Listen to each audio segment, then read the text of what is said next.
누가복음 23장 13절로 25절 말씀입니다. 빌라도가 대제사장들과 관리들과 백성들을 불러 모으고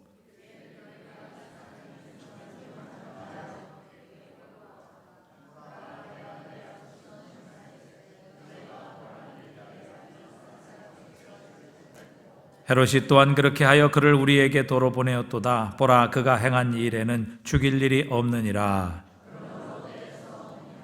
무리가 일제히 소리질러 이르되 이 사람을 없이 하고 바라바를 우리에게 놓아주소서 하니,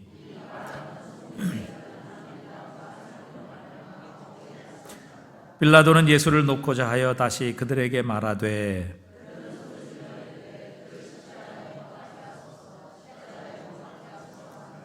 빌라도가 세 번째 말하되 이 사람이 무슨 악한 일을 하였느냐, 나는 그에게서 죽일 죄를 찾지 못하였나니 때려서 놓으리라 하니,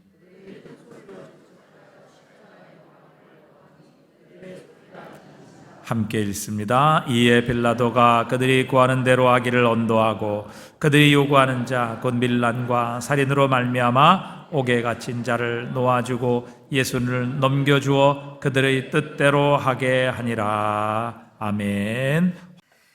오늘은 종려주일이죠.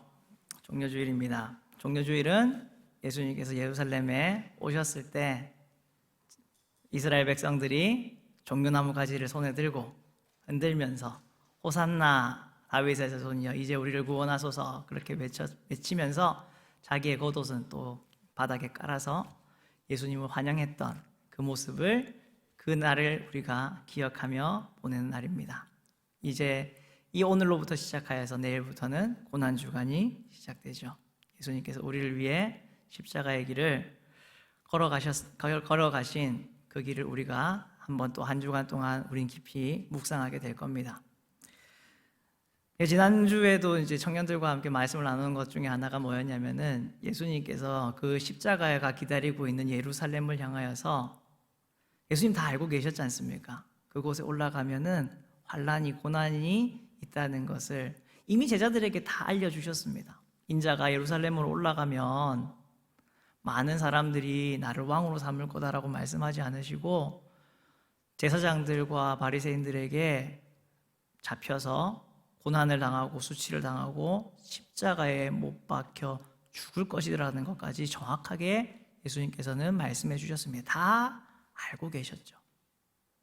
죽음이 기다리고 있는 그 예루살렘을 향하여, 그런데 예수님께서는 말씀을 우리가 여러분께서 이번 주간에 특히나 더욱더 깊이 이 말씀들을, 연관되는 말씀들을 듣게 되시고 보게 되실 텐데, 예수님은요 그러한 고난이 기다리고 있는 예루살렘을 향해서 앞서서 올라가시고 먼저 올라가시고 더 담대하게 뚜벅뚜벅 걸어가셨습니다.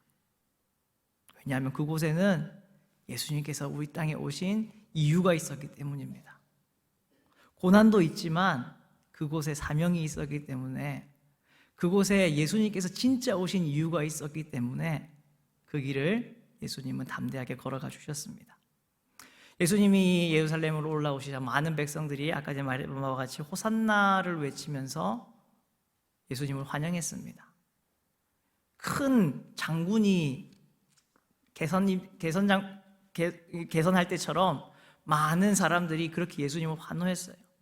큰 귀인과 왕을 맞이하는 것처럼, 로마의 총독을 맞이하는 것처럼 그렇게 백성들을 환호를 했습니다. 환영을 했습니다. 자기에게 옷을 벗어서 길에 깐 거는요, 마치 큰 왕이 대관식을 할 때 그 들어가는 길을 포장한 것과 같은 그러한 모습인 것입니다. 모든 백성들이 기뻐하면서 소리치고 섰습니다. 그런데 여러분, 그 사람들이 오늘 우리가 읽었던 말씀에 보니까 예수님께 대해서 십자가에 못 박으소서, 십자가에 못 박으소서, 십자가에 못 박으소서. 여러분, 이렇게 말했을까요? 아니죠.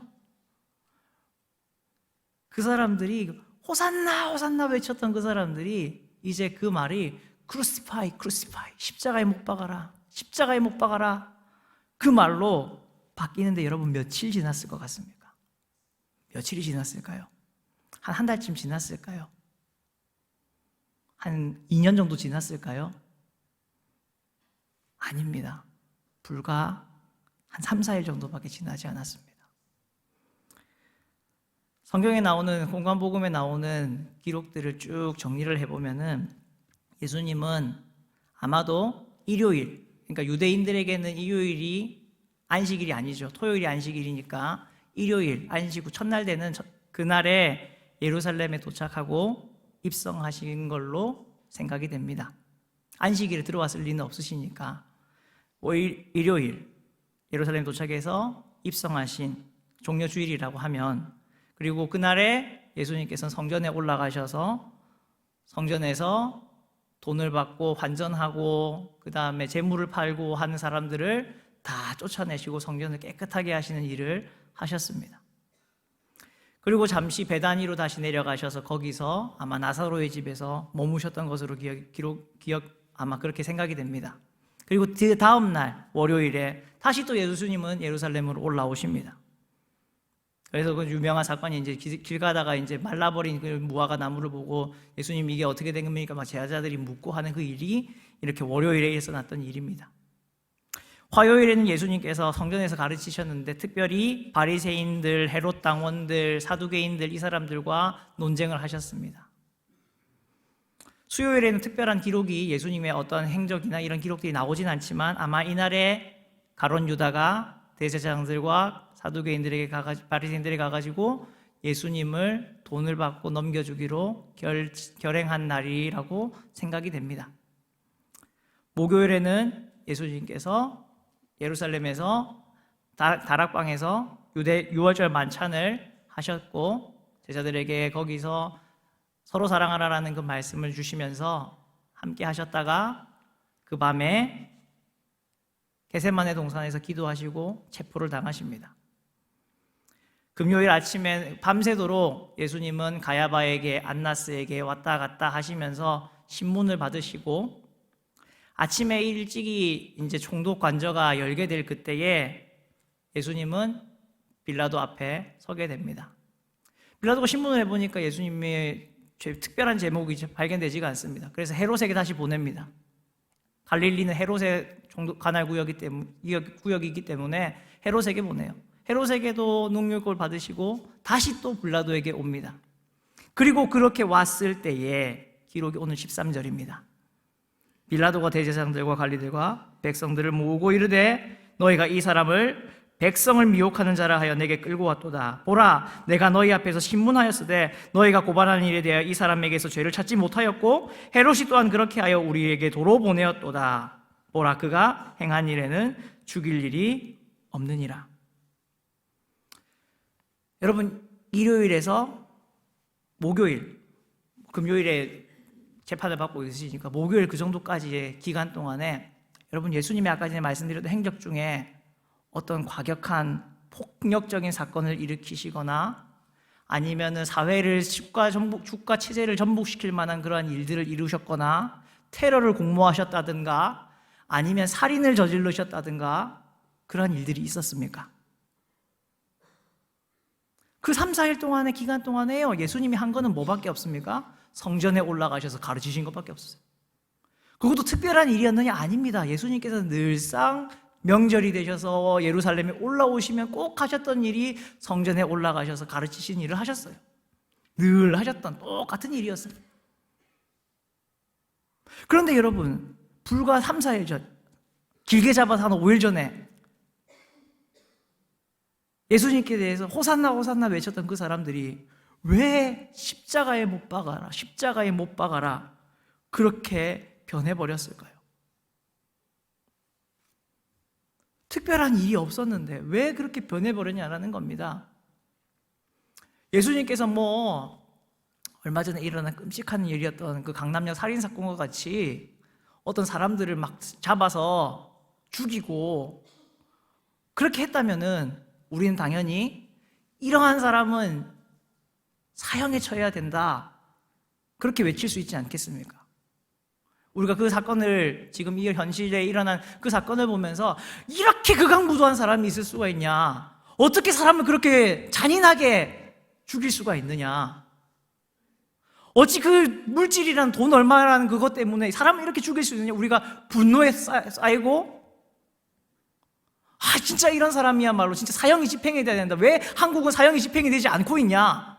막 이런 분노가 일어나지 않습니까? 그런데 그런데 예수님은 그러한 일이 없으셨다니까요. 여러분, 십자가에 못 박는 것은 그 당시에 있어서 최고 극형이었습니다. 사형에 처하는 방법 중에 가장 극랄한 흉악한 범죄자에게 저지른 일이었습니다. 근데 많은 백성들이 예수님을 십자가에 못 박아라 라고 소리치고 있는 거죠.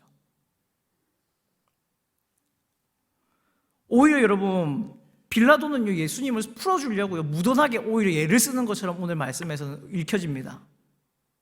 백성들이 소리치니까 아니다, 이 사람에게서 나는 죄를 찾지 못했다, 나는 그냥 놓아줄 거다, 때려서 그냥 놓아줄 거다, 그러니까 너네 그걸로 만족해라, 계속 그렇게 말을 합니다. 야, 우리가 명절이 될 때마다 죄수 한 명을 풀어주는 그 관례가 있으니까 그냥 이 사람, 그래, 죄수라 치더라도 그냥 이 사람을 놓아주자, 그런 제의까지 합니다. 근데 백성들은 뭐라고 계속 소리칩니까? 예수님을 십자가에 못 박아라. 예수가 아니라 우리에게는 바라바가 필요하다. 바라바를 놓아주고 예수를 십자가에 못 박아라. 여러분, 바라바라고 하는 사람이 어떤 사람이었는지는 우리가 읽었던 말씀 19절에 나오고 있죠. 이 바라바는 성중에서 일어난 밀란과 살인으로 말미암아 옥에 갇힌 자였다라고 분명히 말을 하고 있습니다. 바라바야말로 지금 사회적인 무리를 일으키고 혼란을 야기하고 사람들을 죽이는 그러한 사람이었습니다. 십자가에 못 박아야 할 사람이 누구입니까? 예수님입니까? 바라바입니까? 바라바가 십자가에 못 박아 죽어야 마땅한 사람이죠. 근데 백성들은 바라바는 풀어주고 예수님은 십자가에 못 박아라 라고 소리를 치고 있습니다. 사실대로 이야기하면 그래요, 바라바가 인기가 있었다고 합시다. 백성들이 그렇게 환호할 만한 어떤 이유가 있었다라고 합시다. 그럼 백성들이 요구할 것은 뭘 요구합니까? 명절에 풀어주는 관례대로는 그냥 바라바를 풀어주시면 됩니다라고만 이야기하면 되죠. 예수님을 십자가에 못 박아라라고 이야기할 이유가 전혀 없죠. 빌라도의 경우에도 그냥 그 관례대로 백성들이 원하니 바라바는 풀어주면 되죠. 그리고 빌라도가 인정한 바와 같이, 여러분, 빌라도가 그냥 동네 아저씨가 아니지 않습니까? 동네 옆집 아저씨 이런 분이 아니잖아요. 쌀집 아저씨 이런 분 아니잖아요. 지금 빌라도는 로마에서 유대인을 공식적으로 관할하게 보낸 총독이었습니다.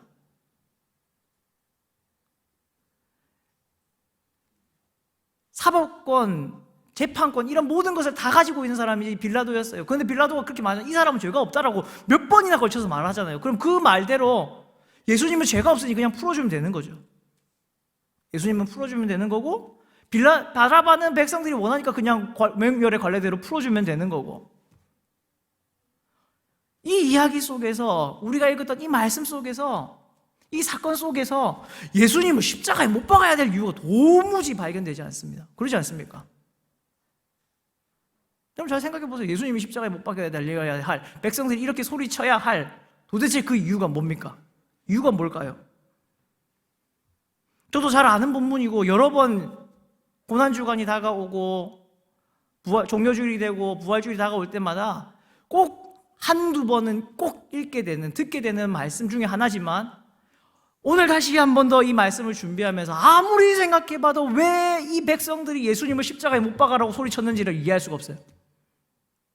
여러분, 이해가 되십니까? 이해가 되시나요?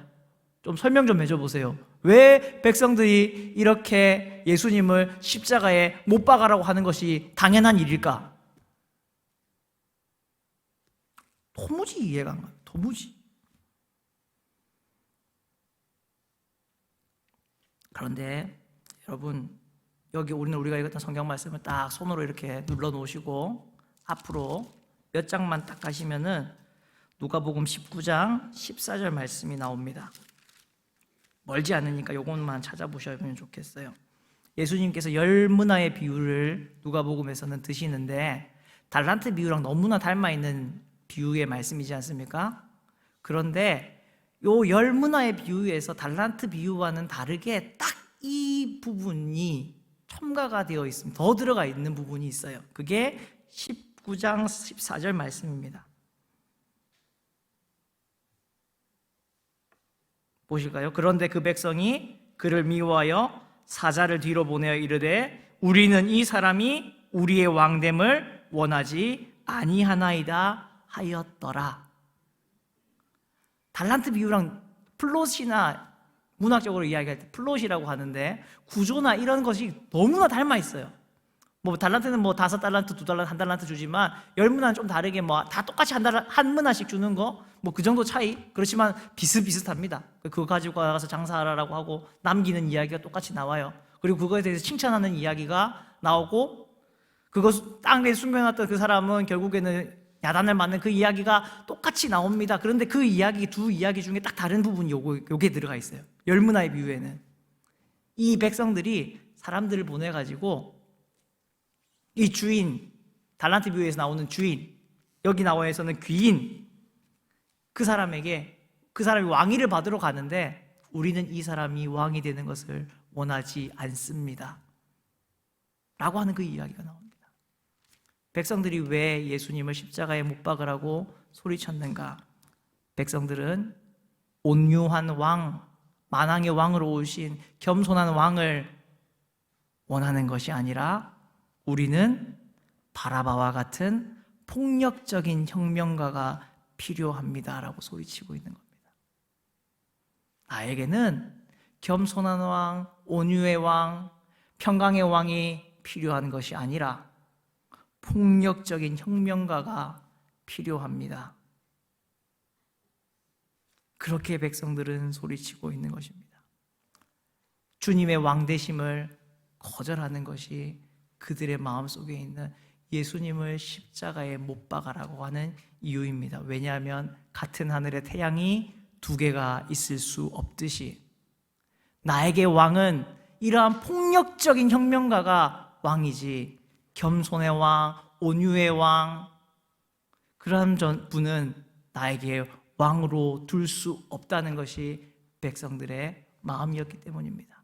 그래서 그들은 예수님을 십자가에 못 박아라, 못 박아라 소리쳤습니다. 근데 여러분, 이 모습이 이스라엘 백성에게 계속해서 반복되고 내려오던 그러한 모습이었습니다.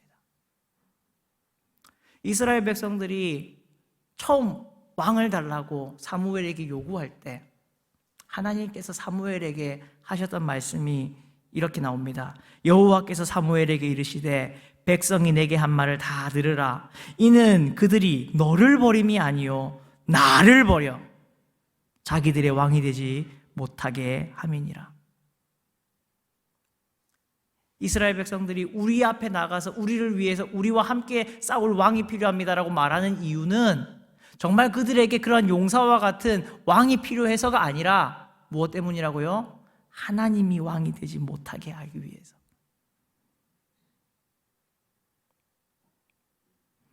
잠언 말씀에서는 지혜, 이것이 하나님이 지혜의 모습으로 표현되고 그렇게 이야기를 합니다. 그리고 그 지혜가 사람처럼 말을 합니다. 하나님이 말씀을 하시는 거죠. 여호와를 경외함의 근본이 지혜의 근본인 것이니까 하나님이 우리에게 말씀하십니다. 지혜가 뭐라고 말씀하냐면은 내가 불렀으나 너희가 듣기 싫어하였고 내가 손을 폈으나 돌아보는 자가 없었다. 잠언 1장 24절에서 그렇게 말합니다. 하나님이 불렀지만 악한 백성들인 그들은 듣기를 거부했습니다. 안 들리는데요. 이렇게 했다는 겁니다. 이러한 죄악된 모습을 사도 바울이 딱 한마디로 어떻게 표현했습니까? 로마서 1장 28절에 또한 그들이 마음에 하나님 두기를 싫어하며 하나님 두기를 싫어했다. 그것 때문에 백성들은 예수님을 십자가에 못 박으라고 한 겁니다. 여러분, 이스라엘 백성들이 모두 다 악함이 가득한 그런 사람들이 아니었습니다. 모두가 사람을 한 10명쯤 죽여봤고 도둑질을 다 해봤고 살인, 강능, 강간 이런 것들을 일삼는 그런 사람들이 전혀 아니었습니다. 그렇지만 그들 마음속에는 어떠한 마음이 있었느냐? 하나님을 왕으로, 예수님을 우리의 왕으로 모시기를, 받아들이기를 싫어하는 그 마음을 가지고 있었습니다. 그래서 그들은 예수님을 십자가에 못 박으라고 소리쳤던 거죠. 그러나 여러분, 이 백성, 이 무리, 이 군중이 사실 우리의 모습 아닐까요? 사실 우리의 모습 아닙니까? 우리는 비록 지금 예수님을 십자가에 못 박아라고 소리치고 있지 않지만, 그렇지만 우리 마음속 깊은 곳 한 곳에는 예수님을 내 왕으로 모시기를 싫어하는 그러한 모습으로 우리가 살아가고 있지 않느냐라는 것입니다. 우리가 우리 마음속에 예수님을 왕으로 모시기를 싫어한다면 우리는요, 이 말씀에 나온 예수님을 향해서 십자가에 못 박아라고 소리치는 군중과 똑같을 겁니다. 여러분, 군중이 되어서 되겠습니까? 무리가 되어서 되겠습니까? 여러분, 군중은 제자가 아니죠. 군중은 제자라고 할 수가 없죠. 예수님이 오병이의 기적을 일으켰을 때 많은 무리들이 예수님을 따라다녔고 예수님께서 주신 하늘의 떡을 먹었지만 그 사람들은 제자가 아니었습니다. 그렇죠? 예수님이 살아있던 공생의 기간 동안에도 예수님과 함께 하나님 나라의 사역, 복음 전파하는 일을 감당했던 사람들은 이 무리, 이 군중들이 아니라 예수님께서 따로 세우신 제자들이었습니다. 12제자가 70인의 제자가 나아가서 복음을 전파했죠. 전도했죠. 그리고 그들이 나아가서 주님의 말씀에 순종해서 복음 전파하고 하늘나라가 가까이 왔다라고 선포할 때에 예수님께서는 사탄이 하늘에서부터 떨어지는 것을 보았다, 그렇게 칭찬하시지 않았습니까? 여러분, 군중은 사실 무리 숫자는 많을지 모르지만 아무것도 하는 일이 없습니다. 군중은 아무것도 하는 일이 없어요. 헌신하고 희생하고 연보하는 것, 오늘 우리가 읽었다는 빌립보 교회 같은 경우도 여러분, 당시의 교회가 예루살렘 교회, 빌립보 교회 그 딱 두 개밖에 없는 게 아니지 않았습니까? 많은 교회들이 있었고 예수님을 믿는 다른 교회들도 많이 있었습니다. 그러나 극심한 환난 가운데에서, 고난 가운데에서, 어려움 가운데에서 왜 그 사람들이라고 다 누리고 펑펑 쓰면서 살았겠습니까? 다 가난했죠. 어려웠죠. 초창기 기독교 같은 경우는 더더욱이나 목숨의 위협을 받으면서까지 그렇게 그 사람들은 살았지 않습니까? 그 가운데에서 왜 그들이 헌신하고 희생하고 연보하고 그렇게 했습니까? 제자기 때문에 그러지 않습니까? 무리는 희생하지 않습니다. 무리는 헌신하지 않습니다. 무리는 하나님 나라의 일을 감당하지 않습니다. 무리는 팬과 같습니다. 스타를 쫓아다니는 팬과 같아요. 어떤 편의점에 일하는 어떤 청년이 편의점에서 일하면은 별별 사람들 다 만나지 않습니까? 사람과의 만남 속에 일어나는 일들이 사실 우리에게 가장 힘들잖아요. 사람 대하고 사람 만나고 하는 일들 얼마나 힘듭니까? 거기에다가 편의점 아르바이트생이니까 사람들이 얼마나 무시를 하겠어요. 자존감이 뚝뚝 떨어지지 않겠습니까? 여러분, 편의점 가서 여러분의 딸 같은 자식들이지 않습니까? 아들, 딸 같은 자식들 하면은 수고한다고 좀 칭찬해 주십시오. 잘한다고, 조금 계산 느려도 그럴 수 있어, 괜찮다, 그렇게 좀 해주십시오. 얼마나 그 사람이 한이 됐으면은 이렇게 자기를 마인드 컨트롤 한답니다. 나는 팬 사인회를 하고 있는 스타와 같다. 나는 팬 사인회를 하고 있는 스타와 같다. 왜냐하면은 자기가 보니까 편의점에 오는 손님들이랑 팬 사인회 할 때 스타를 찾아가서 그 사인 받으려고 하는 그 사람들이랑 하는 게 너무 공통점이 있다라는 거예요. 뭐 어떤 공통점이 있느냐? 첫 번째, 이 상대방들은 나한테 돈을 쓴다 라는 공통점이 있다는 겁니다. 이 편의점에 오는 손님들도 돈 쓰죠. 팬들도 돈 쓰죠. 스타가 뭐 선전하면은 광적으로 사고 막 그러지 않습니까? 이 두 사람은 돈을 쓴다라는 겁니다. 두 번째 공통점, 성격이 좋은 손님, 팬들도 있고 안 좋은 손님, 팬들도 있다라는 겁니다. 그렇기 때문에 스타라고 해서 팬 사인회 할 때 이 팬이 어떠한 성향인가를 이 스타가 빨리 알아채고 그 사람에게 맞춰준다고 합니다. 사실 그렇게 합니다. 아이돌들 같은 경우, 그런 팬 사인회 같은 경우 장소를 보면요, 이 사람들이 물론 좋은 사람이 있고 나쁜 사람이 있지 않습니까? 거친 사람이 있고 또 막 부끄러워하는 사람도 있고, 그러면 그 사람에게 빨리 맞춰줘야 된다는 거예요. 근데 자기도 똑같다라는 거예요. 이 사람이 어떤 사람인지 빨리 파악하고 자기도 빨리 맞춰줘야 된다는 거예요. 세 번째, 조그만한 포인트, 그 사람이 가지고 있는 조그만한 어떤 포인트를 딱 집어서 칭찬을 해주면은 되게 좋아하고 수줍어한다라는 거예요. 팬 사인회장에 가가지고 어떤 팬이 사인해주세요라고 했는데 보면서 오늘은 정말 아름다우시네요 뭐 이렇게 하는 그 멘트 하나에 어떻게 합니까? 아이고 제가 이렇게 한다는 거예요. 그런데 자기도 일을 하면서 보니까 손님 오늘 향수 좋은 거 쓰시는 것 같아요. 어떤 향수 쓰세요? 이렇게 말하면은 되게 무슨 이렇게 비누 써요 이런다라는 거예요. 그 다음에 네 번째, 어떤 공통점이 있느냐? 얘기를 잘 들어줘야 된다는 거예요. 그리고 그거에 좋은 리액션을 보여줘야 된다는 거예요. 예? 뭐라고요? 이러면은 다시 하더라는 거예요. 네, 누군가가 또 길을 잃으신 것 같습니다.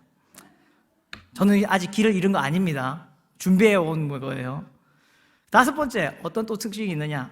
기억을 해주면 되게 좋아하더라는 거예요. 또 오셨네요. 지난번 부산에서 보셨죠?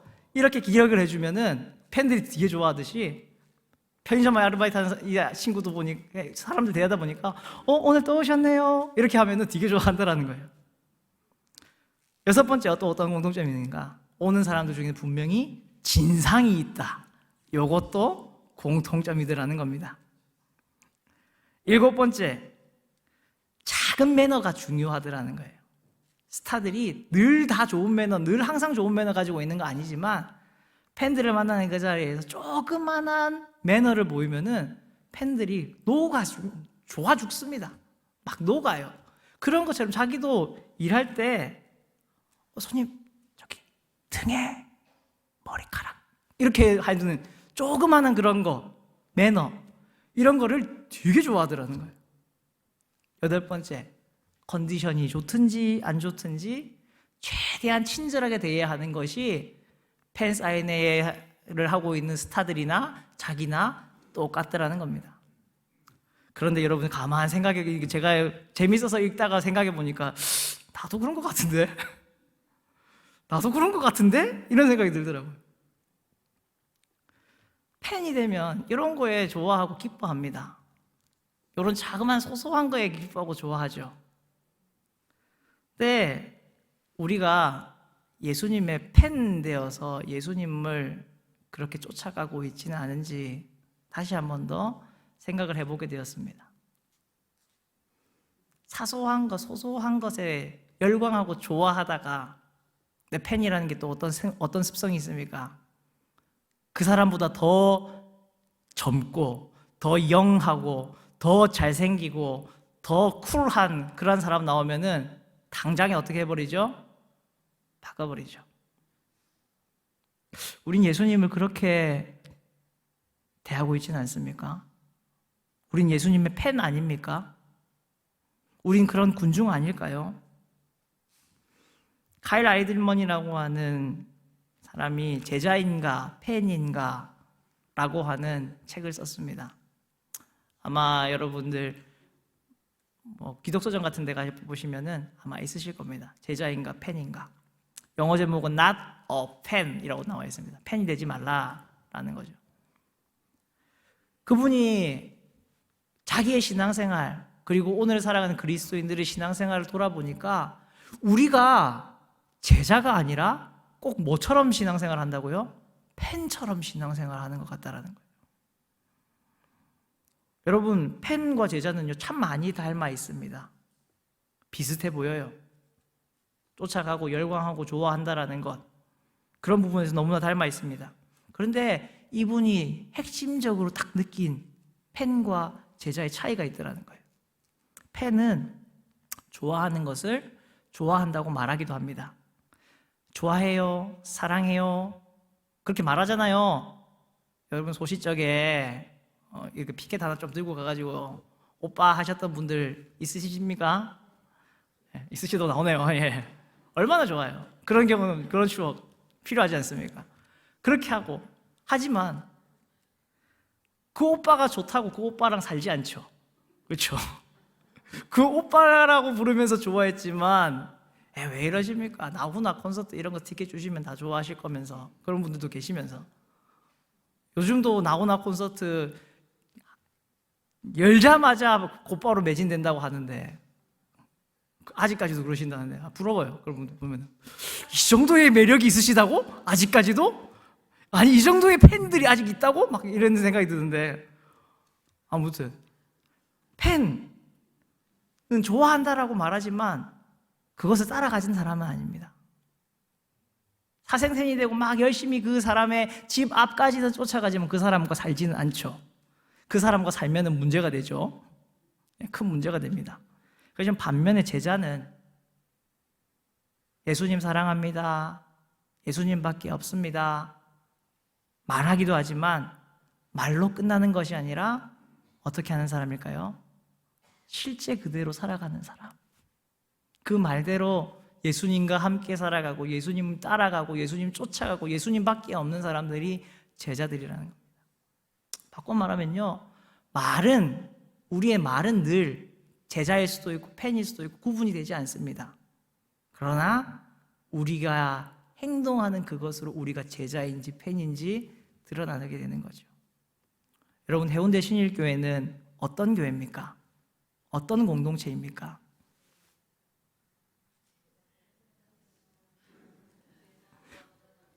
제자 되어 제자 삼는 공동체죠. 팬이 되어서 다른 팬들을 더 유치하는 공동체가 아니죠. 우리가 팬이 된다면, 팬으로 신앙생활을 한다면요, 오늘 우리가 읽었던 이 말씀에서처럼 십자가에 못 박아라, 십자가에 못 박아라 금방 변해버리는, 금방 변질되어 버리는 사람들이 될 겁니다. 팬은 그래요. 예수님밖에 없는 것 같이 그렇게 하던 사람들도요, 바라바라 보니까 뿅 가버렸어요. 바라봐, 뭘 그렇게 바라보는지 모르겠는데 그렇게 바라보면서 환호를 하지 않았습니까? 그렇지만 제자는 그렇게 예수님을 따라갔던 제자들은요, 지금 우리가 읽었던 이 말씀에서는 도망가고 토끼고 이랬지만 결국 그들 성령 받고 난 이후에, 진짜 제자가 되고 난 이후에 어떻게 됐습니까? 목숨 버리지 않습니까? 정말 주님 사랑하는 것처럼 베드로가 딱 그런 모습 보여주잖아요. 내가 주를 사랑하는 줄 주님께서 아십니다. 그 사랑하는 그 마음 가지고 십자가에 거꾸로 못 박혀도 주님의 영광 위에, 덜로침을 당하고 목을 베임을 당하여도 주님의 영광 위에, 껍질이 벗겨지고 불에 태워지는 그러한 극형을 당하게 되더라도 주님의 영광 위에, 주님 사랑하는 것 때문에 그들이 감당하지 않았습니까? 여러분, 우리는 제자의 공동체입니다. 아멘이십니까? 우리는 제자들입니다. 우리는 팬이 아닙니다. 우리는 무리가 아닙니다. 우리는 군중이 아닙니다. 우리 해운대 신일교회는 예수님의 팬클럽이 아닙니다. 예수님의 힘을 실어주는 그런 무리가 아닙니다. 우리는 예수님의 제자들입니다. 그 제자로 주님께서 우리를 부르셨습니다. 여러분, 팬이 될 겁니까? 금방 식어져 버리고 금방 마음 변해버리는 팬이 될 겁니까? 아니면 끝까지 쫓아가고 그 사랑한다고 좋아한다고 말했던 그 마음을 그대로 살아내는 제자가 될 것입니까? 우리 사랑하는 모든 성도님들은 제자 되시는 복된 성도님들 되실 수 있기를 주님의 이름으로 간절하게 부탁을 드립니다.